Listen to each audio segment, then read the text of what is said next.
जय हिंद दोस्तों। मैं आप सभी के बीच आज मैं केमिस्ट्री का जो सब्जेक्टिव क्वेश्चन है, बहुत इम्पोर्टेंट क्वेश्चन है, उसको मैं लेकर आया हूँ। तो यहाँ हम लोग देखेंगे कि ये सबसे इम्पोर्टेंट जो क्वेश्चन है, मैं बता दूँ जो पहला क्वेश्चन है, ध्यान दीजिएगा। दे रहेगा इन गोलों के सीमित पैकिंग में कितने अष्टफलक और कितने चतुष्फलक रिक्तियाँ होती है। यानी एक और टेट्राहेड्रल और ऑक्टाहेड्रल वॉइड्स। तो हम बता दें क्या, यदि टेट्राहेड्रल कहता है तो टेट्राहेड्रल के ध्यान दीजिएगा, टेट्राहेड्रल। टेट्राहेड्रल को क्या कहते हैं बाबू, इसको कहते हैं चतुष्फलकीय। क्या कहता है, चतुष्फलकीय। तो चतुष्फलकीय का आपको याद होना चाहिए कि चतुष्फलकीय का क्या होता है, इसका होता है 2n, याद रखिएगा। और यदि अगर कहेगा कि बाबू यहाँ पे क्या करें, ऑक्टाहेड्रल, अष्टफलकीय ऑक्टाहेड्रल, तो ऑक्टाहेड्रल का याद रखिएगा कितना होता है, n होता है। याद रखिएगा इस चीज़ को। तो ये बहुत इंपॉर्टेंट क्वेश्चन है। तो यहाँ पे अगर गोला का अगर संख्या दे एन के जगह पर, अगर यहाँ एन जैसे दिया है, देखिए यहाँ पे एन दिया है तो एन के लिए एन लगा देंगे। अगर गोला की संख्या दे तो गोला की जगह एन की जगह पर रख देंगे। अब हम लोग आगे बढ़ते हैं 2 नंबर क्वेश्चन पे, यहाँ ध्यान दीजिएगा। विलेयता संबंधित हेनरी का नियम क्या है। हेनरी लॉ पूछ रहा है विलेयता के संबंधित। तो हेनरी जो वैज्ञानिक था, उन्होंने गैस और लिक्विड के बीच जो सोलुबिलिटी था, यानी उसके विलेयता के बीच ये संबंध क्या बताए थे कि ये जो है, मतलब जो गैस है, जो लिक्विड में यानी द्रव में जो विलेय होते हैं, इनका क्या होता है बाबू, इनका जो दाब होता है वो एक निश्चित ताप पे क्या होते हैं, वो मतलब जो विलेयता होता है उसके क्या होता है, समानुपाती होते हैं। तो इन्होंने बताया था क्या कि दाब जो होते हैं वो उसके समानुपाती, यानी इसका एक लॉ आया था P/H/x का ही होता है। मतलब ये x जो है ये मोल फ्रैक्शन के लिए बताया था, यही बताया था उन्होंने, हेनरिक ने। अब हम बात करते हैं, और ये देखिए इसमें ये एक अहम भूमिका एक डाल्टन का भी आता है, डाल्टन को भी इसमें माना जाता है। तो ये एक इक्वेशन आया था इनके थ्रू। तो आप लोग हेनरी का लॉ जान गए। अब हम आगे बढ़ते हैं 3 नंबर क्वेश्चन में। प्रासरण एवं परासरण दाब की परिभाषा करें, मतलब परिभाषित करना है इसको, ऑस्मोसिस एंड ऑस्मोटिक प्रेशर। तो हम बात करते हैं क्या कि जब द्रव, एक ही द्रव क्या होता है बाबू, एक सेल मेम्ब्रेन के थ्रू क्या होता है, कोई द्रव है, ये भी द्रव है, सेल मेम्ब्रेन के थ्रू क्या होता है, घिरा होता है। तो ये द्रव क्या होता है, इसमें क्या होता है, इसमें ऑस्मोसिस के थ्रू क्या होता है, आने लगता है। इस प्रक्रिया को क्या कहता है, जब एक द्रव दूसरे द्रव में जब जाने लगता है, यानी ये मेम्ब्रेन के इस पार से इस पार जाने लगता है यही द्रव दूसरे तरफ, तो इसको क्या बोलते हैं, ओस्मोसिस, यानी परासरण बोलते हैं, याद रखिएगा। और एक ऐसा कंडीशन आता है कि अब दोनों द्रव का क्या होता है, लेवल बराबर हो जाता है। अब क्या करना होता है, अब ये वाला द्रव को इधर भेजना होगा तो क्या करेंगे, बाहर से एक प्रेशर लगाते हैं, जिससे क्या होता है, आसानी से इसमें जाने लगता है फिर द्रव। तो ये जो प्रेशर लगता है इसी को कहते हैं ऑस्मोटिक प्रेशर, यानी प्रसारण दाब।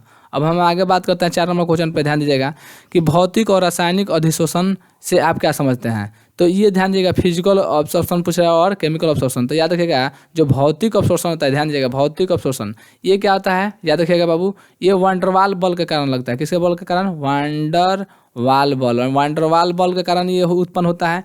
और ये जो होता है, यहाँ केमिकल जो अवशोषण के बात कर रहे हैं, यानी रासायनिक अधिशोषण के बारे में बात कर रहे हैं। तो ये जो होता है बाबू, आपको हम बता दें, ये केमिकल मतलब बॉन्ड के थ्रू उत्पन्न होता है, यानी केमिकल बॉन्ड यानी रासायनिक बंध के द्वारा क्या होता है, ये उत्पन्न होता है। और आपको बता दें क्या, ये जो अभिक्रिया होता है भौतिक अधिशोषण, ये दोबारा हो सकता है, लेकिन ये क्या होता है, ये दोबारा नहीं हो सकता है। और आपको हम बता दें क्या, इसकी जो बाबू विशिष्ट जो मतलब गुण होती है, ये कम होती है, लेकिन इसकी क्या होती है, अधिक होती है विशिष्ट गुण। तो यही है इनके बीच। हम आगे बात करते हैं 5 नंबर क्वेश्चन पे, यहाँ पे ध्यान दीजिएगा। कह रहा है पायरोफॉस्फोरिक अम्ल का सूत्र एवं संरचना लिखें। पायरोफॉस्फोरिक का सूत्र क्या होता है, H4P2O7, यही होता है। इसका अब संरचना लिखना है तो फास्फोरस का 2 गो है तो 2 गो फास्फोरस यहाँ लिख देंगे। इसका देखिए यहाँ संरचना देखिए, वो ऑक्सीजन इसके साथ आ गया तो इसके साथ भी ऑक्सीजन आ गया। अब यहाँ हम ले लेंगे एक OH ले लेंगे, तो इधर भी इसके साथ क्या ले लेंगे, एक OH ले लेंगे। अब बचता को है H, देखिए यहाँ पे 2 गो ले लेंगे तो 2 गो और बचा 4 को ना। ऑक्सीजन भी देखिए 4 को यूज हो गया है। तो यहाँ पे हम ले लेंगे एक और क्या ले लेंगे बाबू, ध्यान दीजिएगा, एक और OH ले लेते हैं, और इधर भी वो एक और OH ले लेते हैं। तो देखिए हाइड्रोजन यहाँ पे 4 को हो गया, और 4 2 6 को यहाँ पे ऑक्सीजन हो गया, तो एक ऑक्सीजन बचा। तो इनके बीच क्या होगा, वैलेंसी को देखिए पूरा करा, फास्फोरस को देखिए 5 को वैलेंसी पूरा रहा है, 1 2 3 4 एक यहाँ 5। इसका भी देख लीजिए फास्फोरस का 1 2 3 4 और ये 5। तो यही होगा संरचना, याद रखिएगा। और पायरोफॉस्फोरिक एसिड का याद रखिएगा, ये बहुत इंपॉर्टेंट क्वेश्चन है। अब हम जस्ट आगे आपसे बात करते हैं नए क्वेश्चन के लिए। अब बाबू हम थोड़ा देखेंगे आगे थोड़े क्वेश्चन है न्यूमेरिकल सेक्शन में हम बात करते हैं। अभी ध्यान दीजिएगा, न्यूमेरिकल सेक्शन में हम बात करेंगे कि देखिए न्यूमेरिकल से रिलेटेड ये क्वेश्चन कैसे आता है। थोड़ा हम लोग देखते हैं। यहाँ 2 नंबर में क्वेश्चन दे, यहाँ पे देखिए हमने, ये मेरा असाइनमेंट का क्वेश्चन है जो मैंने यहाँ 2 नंबर दिया है, तो इसके लिए आपको घबराना नहीं है, ये आगे ही क्वेश्चन है।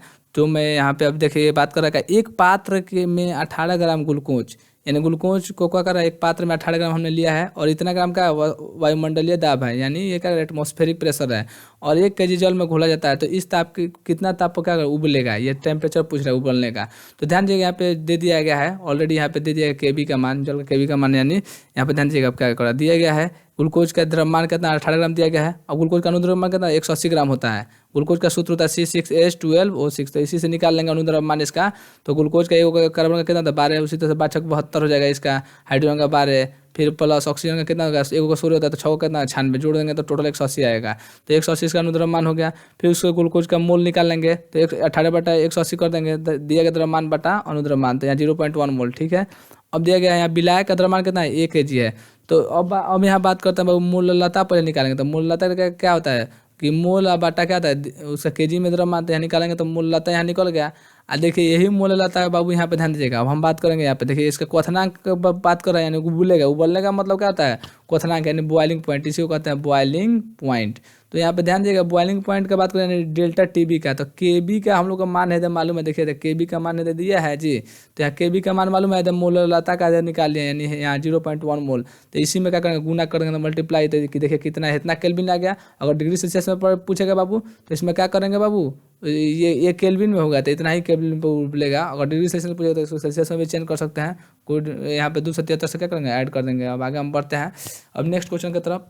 और न्यूमेरिकल सेक्शन में हम लोग देख लेते हैं बाबू, यहाँ पे दे रहा है क्या, यहाँ पे हम लोग आगे बढ़ेंगे। हाँ 5%, देखिए हाँ यूरिया वाला क्वेश्चन, ये क्वेश्चन बहुत इंपॉर्टेंट है, आप लोग याद रखिएगा, ये यूरिया वाला क्वेश्चन एकदम आ सकता है। यूरिया वाला जो क्वेश्चन दे रहा है यहाँ पे, यूरिया वाला क्या कर रहा है, दाब पर इतना ताप पर क्या करें, इसका पूछ रहा है क्या, यूरिया का घोल का प्रासरण था, ऑस्मोटिक प्रेशर पूछ रहा है, यानी पाई बराबर क्या आता है, देखिए यहाँ पे यही फॉर्मूला था, पाई बराबर W2RT/M2V, मतलब M2 मतलब क्या दूसरे वाले का बात पूछ रहा है, दूसरे वाले का। तो यहाँ पे W का यहाँ 2 का मान मालूम है 5 ग्राम दिया गया है, यहाँ पे ऑलरेडी 5% का मतलब क्या है 5 ग्राम।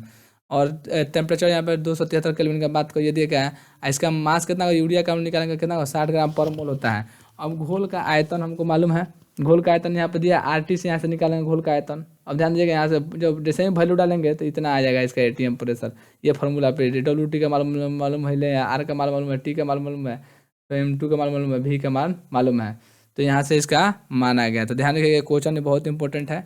अब हम नेक्स्ट आगे बात करते हैं बाबू अगले क्वेश्चन। यहाँ पे हम देखते हैं क्या कि यहाँ पे क्वेश्चन कर रहा है कार्बोहाइड्रेट क्या है।